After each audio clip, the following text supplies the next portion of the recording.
I think this is a silly thing to say I'm the proudest of, but I've been super impressed with the way that the passion that people have brought to the club this year. Like any club at any school, it's really hard to maintain membership throughout the semester as things get busy and people get involved in other projects, but we started out really strong with a bunch of old members and new members coming together and getting really excited, and have stayed really consistent with our numbers this semester and really consistent with our projects. I think everyone feels really accomplished. Normally at meetings, we start all together and we have announcements. We'll talk about different environmental just events happening on campus, ones that we're hosting or other groups might be hosting, or things happening in DC.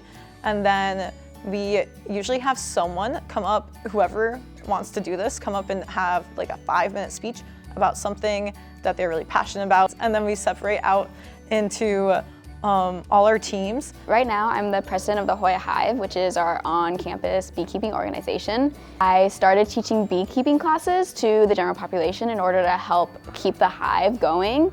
And now we have had almost 30 people take our beekeeping class, which has been really exciting to get this new generation of beekeepers. And our overall goals are to have people aware about the importance of pollinators and the protection in urban and rural areas, and just to make as many beekeepers for life through college and after graduation.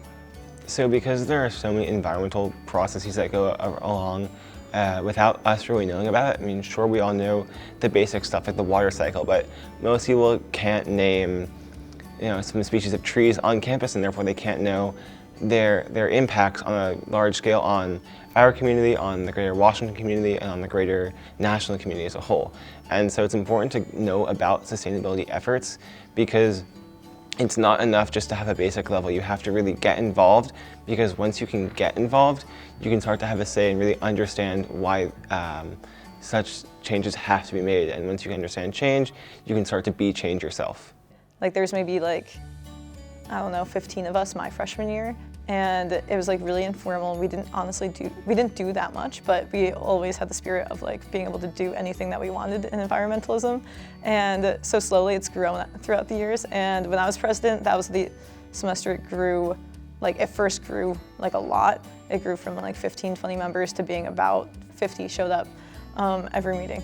And so it's really exciting to see it grow and become what it is today. We do a lot of volunteer events too, and some of the most favored ones are the invasive species removal events, where we go around to different parks, and we do it with the park system in DC, and we just hack at invasive ivy. Everyone really takes ownership over what they do.